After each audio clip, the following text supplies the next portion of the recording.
გასაჯაროვდება თუ არა ხელშეკრულება, რომელიც ივანიშვილის გუნდს არაბულ კომპანიასთან აქვს, ჯერი ქართულ ოცნებაზეა. ველოძლიერი საქართველო ითხოვს საჯარო გახდეს თუ რა პირობებით გადადის თბილისსა და გონიოში 800 ჰექტარზე მეტი არაბების ხელში, რადგან ხედავს რისკს, რომ მასშტაბური პროექტი ქვეყნისთვის დიდ თავის ტკივილად იქცეს. ამ დრომდე უცნობია ხელშეკრულებაში რა გაწერეს და რეალურად შემოაქვს თუ არა არაბულ კომპანიას მილიარდობით დოლარი. ივანიშვილის ძალადობრივი ანტიქართული და ანტიეროვნული რეჟიმი აგრძელებს ანტიქართული გადაწყვეტილებების მიღებას. მხოლოდ და მხოლოდ ეს ტერიტორია 590 ჰექტარი ჩვენს უკან არის 12 ჯერ უფრო დიდი ვიდრე ვატიკანის სახელმწიფო. გულისხმობთ გონიოს, რომელიც ივანიშვილმა გადასცა არაბულ საინვესტიციო ჯგუფებს. ეს არის არა გამჭვირვალე ყოველგვარი ტენდერის, ყოველგვარი აუქციონის გარეშე მიღებული გადაწყვეტილება. ხელშეკრულება ივანიშვილს და ანტიქართულ ოცნებას აქვს დამალული. ჩვენი კრიტიკული და რადიკალური მოთხოვნაა, რომ გასაჯაროვდეს სასწრაფოდ ხელშეკრულება. თბილისში დიდი ზარზეიმით კომპანიის ოფისის გახსნისას არაბული კომპანიის ხელმძღვანელმა გეგმები გაამხილა.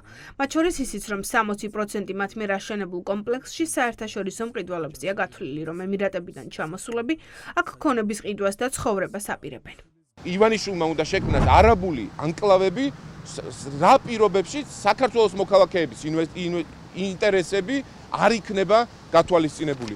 ჩვენს ქვეყანაში იღუპება უფრო მეტი მოქალაქე, ვიდრე იბადება საქართველოს მოქალაქე. ამ ვითარებაში 10,000-ობით უცხო ქვეყნის მოქალაქის ჩამოცხოვრება საქართველოში იქნება მძიმე დარტყმა საქართველოს დემოგრაფიისთვის. არ არსებობს საქართველოში საშუალო ტიპის მოქალაქე, რომელსაც შეუძლია 5,000 ყველაზე მინიმალური რომ დავთვალოთ 5,000 დოლარის გადახდა 1 კვადრატულ მეტრში საცხოვრებელში. თბილისში, ქრწანისის ტყეპარკში და გონიოში ზღვისპირას ასაშენებელ მინიქალაქებზე ვიცით მხოლოდ რამდენიმე ფაქტი. იქმნება ქართულ-არაბული კომპანია, რომელშიც საქართველოს მიწები უნდა ჩადოს, მშენებლობის ნებართვები და სხვა საკითხები მოაგვაროს. მხოლოდ ეს მიწები 600 ჰექტარი ქრწანისში, 250 კი გონიოში მილიარდ დოლარზე მეტი ღირებულებისაა. სანაცვლოდ ქვეყანა არ იღებს საკონტროლო პაკეტს, არამედ წილის მხოლოდ მესამეც. სამაგიეროდ არაბული მხარე იგივე წელს მხოლოდ არქიტექტურული პროექტის წყალობით მიიღებს. ეს იქნებიან არაბები, რუსები თუ ნებისმიერი სხვა წარმომავლობის, ისინი ქართველები ნამდვილად არ იქნებიან და ეს პროექტი ქართველ ინვესტორებზე, ქართველ მომხმარებელზე გათვლილი არ არის. სანამ არ ვნახავთ და საჯარო არ გახდება საინვესტიციო ხელშეკრულების პირობები, მანამდე ძალიან ბევრი კითხვის ნიშანი არსებობს. მით უმეტეს იმის ფონზე, რომ ეკონომიკური გუნდიდან ამასთან დაკავშირებით სადღეგრძელოების მეტი პრაქტიკულად არაფერი მოგვისმენია. საინვესტიციო ხელშეკრულება იყოს ისე შედგენილი, რომ სახელმწიფოს გარკვეულწილად მეტნაკლებად სახელმწიფოს პოზიციას მეტნაკლებად იყოს დაბალანსებული. მთავარი კორუფციის რისკი არის ის, რომ ეს პროექტი ხორციელდება თუ იეგმება სრული გაუმჭვირვალობის პირობებში. ანუ საზოგადოებას არ აქვს არანაირი ინფორმაცია დეტალებთან დაკავშირებით და დოკუმენტებზე ლაპარაკი ზედმეტია.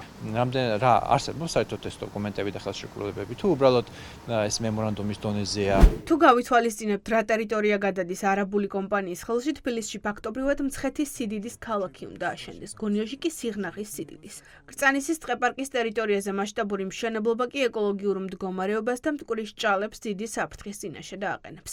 პროცენტუა ამ ტიპის და ამ მასშტაბის ინვესტიციები ქვეყანაში არ განხორციელებულა, ან ეკონომიკურად კიდევ უფრო განვითარდება, წინწავა, შეიქმნება ახალი სამუშაო ადგილები და ურბანულად მოხდება ქალაქის სწორი განაშენიანება. არ წარმოადგენს არანაირ ეკოლოგიურ პრობლემას. ყველაფერი, რა თქმა უნდა, ის ლანდშაფტი, მწვანე სივრცეები იქნება შენარჩუნებული. ამ დრომდე გაურკვეველია კაპიტალში რა თანხას შეიტანს არაბული კომპანიას. ეს ხსავიღებთ თუ არა რეალური ინვესტიციის შემოტანის ნაცვლად. რა ვადებში უნდა აშენდეს ახალი საცხოვრებელი კომპლექსი. მოკლედ, ყველაფერი ბუნდოვანია. ცხადი კი არის ის, რომ რუსებმა სოციალურ ქსელებში ჯერ არ აშენებული ბინების გაყიდვა დაიწყეს და რეკლამაზე შეხვდებით. ფაქტობრივად რუსი ბლოგერები და ამ სფეროში მომუშავე, ასე ვთქვათ, რუსეთის მოქალაქეები უკვე ყიდიან არაშენებულ ჯერ და დაპროექტებულიც რო არ არის იმ ქონებას.